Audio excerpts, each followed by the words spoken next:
the only person who could still recognize the man who murdered our families. Do you remember what you said you would do when Ruth died? I have planned everything for you. You must follow these steps precisely. His name is Otto Wallisch. You must find him. You must kill him. Hi, everyone. It's Dalton Lynne.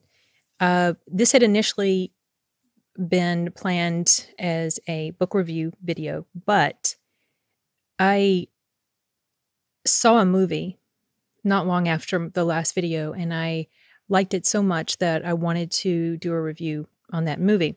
And the name of the movie is called Remember, and it stars Christopher Plummer and Martin Landau.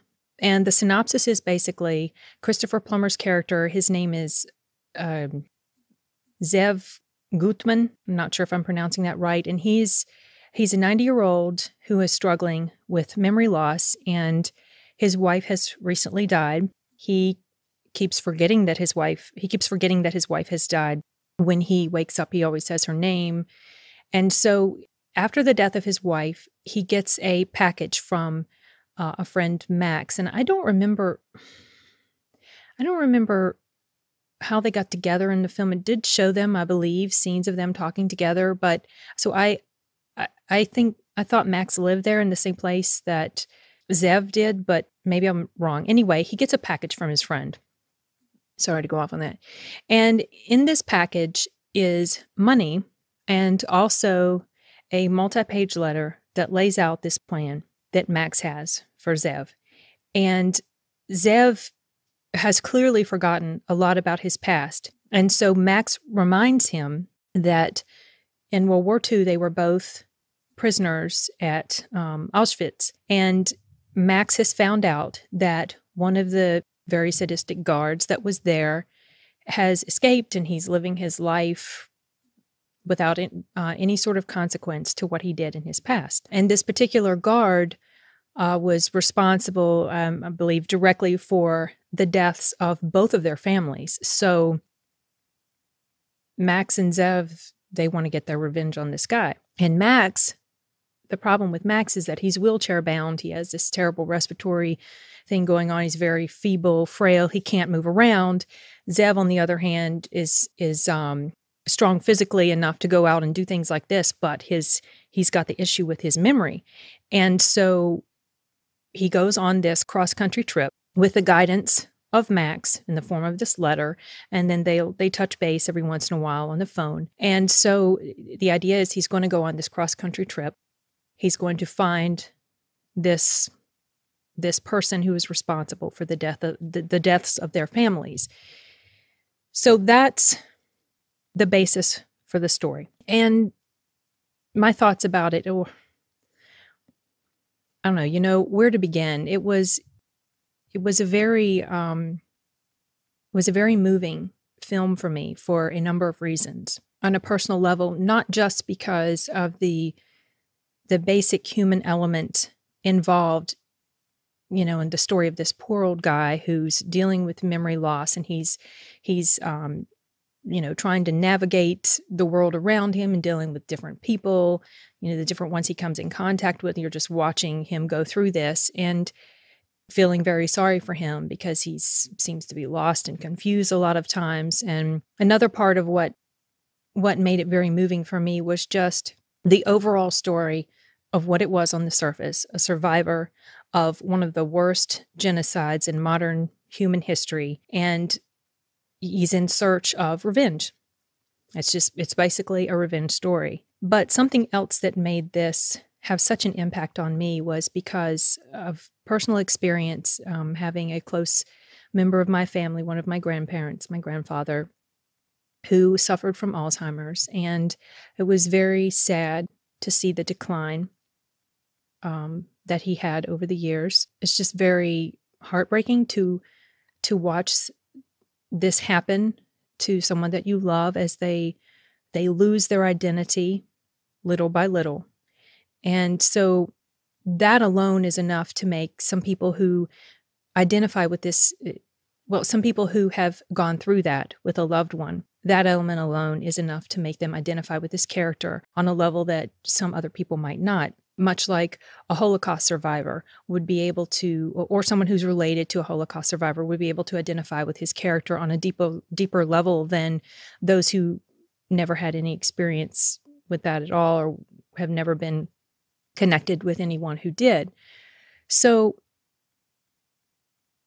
I hear her walking upstairs.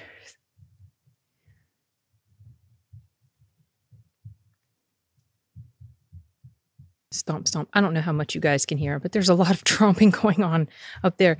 Anyway, for such a small, quiet little movie, it's only about 90 minutes long, there were so many moments for me that I just felt breathless and on edge, watching to see what was going to happen. How's he going to make it through this particular situation or this encounter?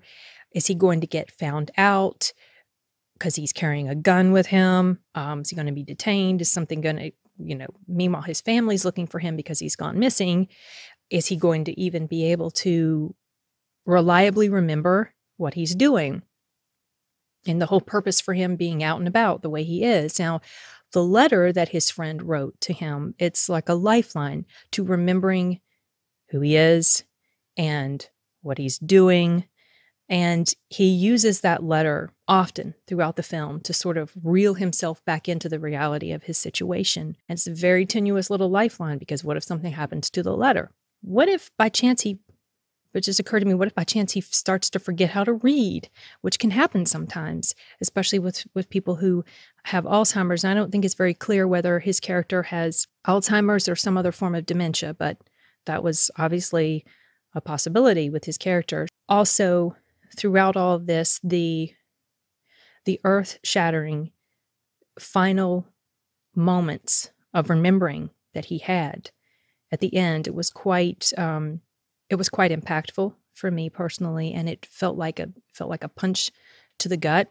And I'm not going to go into much more detail about that, but you are sort of like brought on this journey. You're brought to this place, and he's going to have this final moment, and of something that he remembers. That it's quite. I don't even know how to describe it. And if I say too much more, it's going to be kind of too spoilery. So I don't want to do that. I want you to be able to see it and experience it for yourself.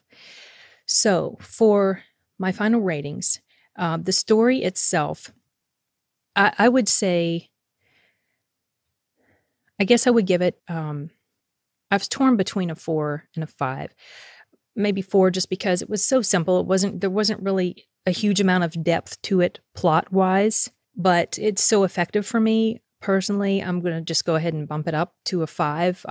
Did not see the twist coming at the end, but it was pulled off, in my opinion, it was pulled off so effectively that it really couldn't have been any other way than what happened. And performance-wise, obviously, well, 5 stars for Christopher Plummer. He delivered an outstanding performance, and the supporting cast members also did a really great job, in my opinion. The different people that he encountered along the way, how they interacted with him, their reactions to, obviously, this guy in front of them that was not completely all there. Those interactions were handled pretty well and very realistically. Overall, obviously, if the story's a 5, the performance is a 5, then the overall impression is going to be a 5. I felt like it was done so well. The simplicity of the overall story, as well as the convincing and heartbreaking performance by Christopher Plummer, I felt like it all worked together in such a way that it's easy to connect with on a human level.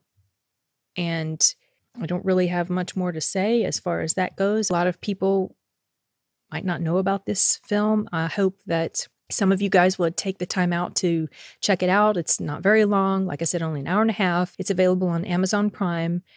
And I don't know if it's available on Netflix, but I'm sure you could buy the DVD if you wanted, or just, I don't know if it's even on something like Redbox or whatever. But if you have the time, please check it out. And I hope that you enjoy it as much as I did.